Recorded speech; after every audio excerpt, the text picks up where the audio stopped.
Nous sommes dans la salle d'endoscopie du CHU Gabriel Touré. C'est ici que se déroulent les examens d'endoscopie.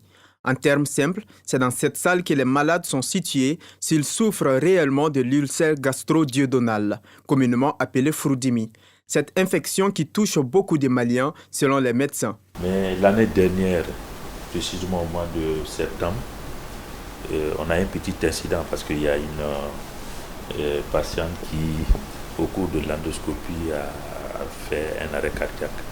Mes assistants, en la réanimant, la patiente a blessé la partie béquillable de l'endoscope. La première semaine, il n'y avait pas de problème. Et plus tard, on s'est rendu compte qu'il y avait une fuite. Depuis septembre 2021, le service gastro-entérologie du CHU envoie les patients souffrant de cette maladie dans d'autres centres de santé ou cliniques pour les examens. Et en fait, les endoscopies digestives ou autres, on ne peut pas les réaliser ici, on les envoie dans les autres structures sanitaires ou dans les cliniques. Et par contre, quelques endoscopies digestives basses, on continue à les faire. Le manque d'appareils dans la salle d'endoscopie met à nu un autre problème, celui de l'absence d'une salle adaptée pour la coloscopie. La coloscopie, c'est un examen endoscopique qui permet de mettre un tuyau pour aller voir le gros intestin qu'on appelle le côlon. Le gros intestin qu'on appelle la coloscopie.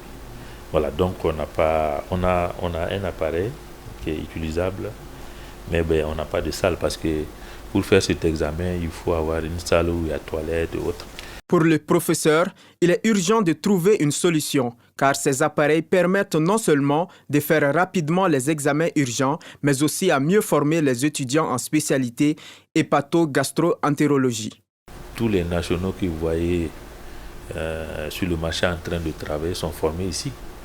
Donc, si on n'a pas d'appareil, c'est des médecins généralistes.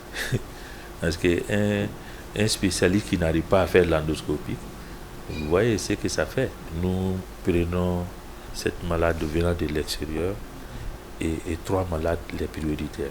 Maintenant, il y a les urgences, il n'y a pas de truc. Pour Dr Ahmed Mohamed Ali, étudiant djiboutien en phase de spécialisation au CHU Gabriel Touré, les autorités compétentes doivent songer à mieux équiper le service hépato-gastro-entérologie. En 4e année, il y a l'endoscopie qui est là, que ce soit l'endoscopie haute ou basse, donc qui s'ajoute à notre formation pratique. Parce qu'on ne peut pas sortir d'ici, être hépato-gastro-entérologue et sans avoir une formation en endoscopie.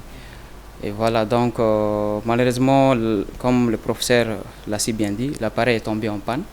On attend vraiment les autorités compétentes pour qu'ils puissent nous trouver des solutions afin d'avoir vraiment cette formation pratique. Selon le chef service du département gastro-entérologie, il y a les compétences nécessaires pour offrir des soins de qualité aux Maliens. Cependant, le plateau technique n'est pas à la hauteur. Nous sommes sous-équipés.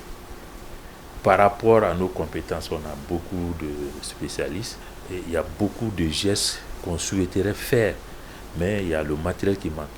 Donc, si on pouvait avoir vraiment le matériel surtout d'endoscopie, qui allait nous permettre pas seulement de faire le diagnostic, mais de faire des gestes qui évitent à certains patients d'aller se faire opérer. Au dire du professeur, après analyse, les frais de réparation du fibroscope de dernière génération a été estimé à environ 12 millions de nos francs. Ainsi, son équipe et lui espèrent que l'administration du CHU est à pied d'œuvre afin de les mettre dans de meilleures conditions de travail. Par ailleurs, nos tentatives pour rentrer en contact avec la hiérarchie de l'hôpital sont restées vaines.